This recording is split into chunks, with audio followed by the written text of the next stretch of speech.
James Whitmore had always been a man of discipline, ambition, and an unwavering belief that success was earned through relentless effort.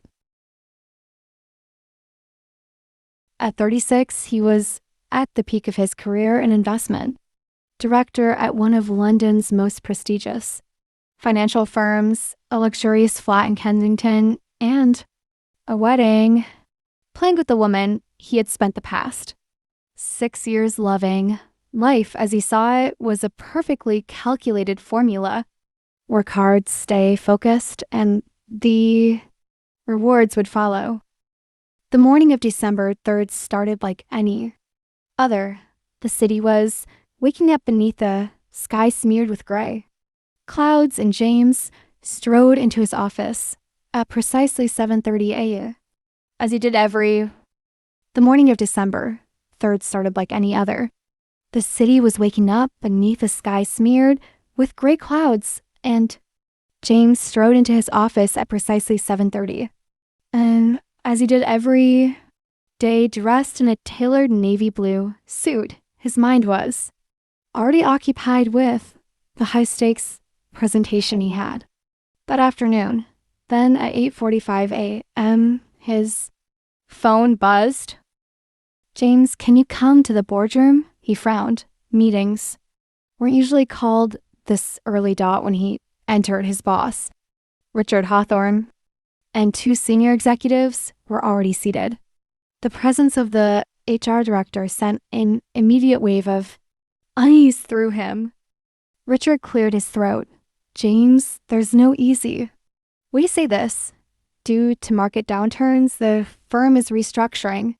Your position is being made redundant." James blinked, unable to process the words. "Redundant?" Richard sighed. "It's not about performance, James. You've been one of our best, but the decision is final." The words hit him like a freight train. The life he had, meticulously built, was crumbling in real time, and there was nothing he could do to stop it. Effective immediately, his voice sounded distant, hollow. The HR director slid a folder across the table. "You'll receive a severance package." "Of course. We're deeply sorry." James barely registered the rest of the conversation. He walked out of the office in a daze, stepping into the cold London streets with no destination in mind. That evening, James sat across from Emily at an upscale restaurant. The warm candlelight flickered between them, but there was a chill in the air that had nothing to do with the weather outside. When he told her what had happened, she was silent for a long moment. Then she finally spoke. "James, I need to be honest with you." She hesitated. "I've been thinking about our future, and I don't know if this is what I want anymore." His stomach dropped. "What?" "I love you, but our entire life has revolved around your career. Now that things have changed, I don't know if I can do this." James clenched his jaw, trying to keep his emotions in check. "You're breaking up with me because I lost my job. It's not just that. I think we've been forcing something that isn't right. Maybe this is a sign that the woman he planned to marry was willing to walk away the moment life became difficult." The conversation ended with Emily sliding her engagement ring across the table dot. By the time James left the restaurant, he had lost everything: his job, his fiancé, and the future he had so carefully constructed. The following weeks were a blur. He sent out CVs, reached out to contacts, attended interviews, but rejection after rejection piled up. The financial industry was brutal, and despite his impressive resume, no doors were opening. The days bled into each other, and soon the pressure became unbearable. His savings dwindled. Bills piled up. his once pristine flat became a battlefield of unopened letters and sleepless nights.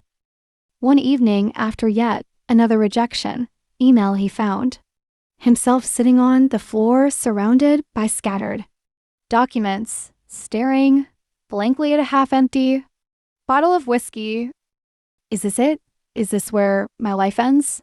For the first time in his life, James had no plan. Then something happened while wandering aimlessly through Notting Hill. One afternoon, he ducked into a small bookshop to escape the rain. As he browsed, an elderly man nearby struck up a conversation. They spoke about life, loss, and reinvention. The man, Charles Bennett, was a retired entrepreneur who had once lost everything before rebuilding his fortune. At one point, Charles said something that lingered in James's mind long after they parted ways. Sometimes losing everything is the best thing that can happen to you. That night, James sat at his desk, staring at a blank document on his laptop on impulse. He began writing. He wrote about the ruthless nature of the corporate world, about ambition, failure, and the illusion of security. He poured out his thoughts, raw and unfiltered. It started as a personal outlet, but as the days passed, he began posting his reflections online. To his surprise, people responded, hundreds, then thousands. Strangers thanked him for his honesty, for saying the things they had been too afraid to admit. His words resonated, and soon he was invited to write for business publications. Then came the opportunity that changed everything. A publisher reached out. They wanted him to write a book. His story, his lessons, his rebirth. A year later, James sat in a cafe sipping his coffee as he read through his newly signed book. Deal. Life looked nothing like what he had once envisioned. He no longer wore tailored suits to a high-rise office. He no longer measured success by a six-figure salary, and yet he had never been happier. The setback that had once felt like the end had, in truth, been the beginning of something greater. For the first time in a long time, James Whitmore smiled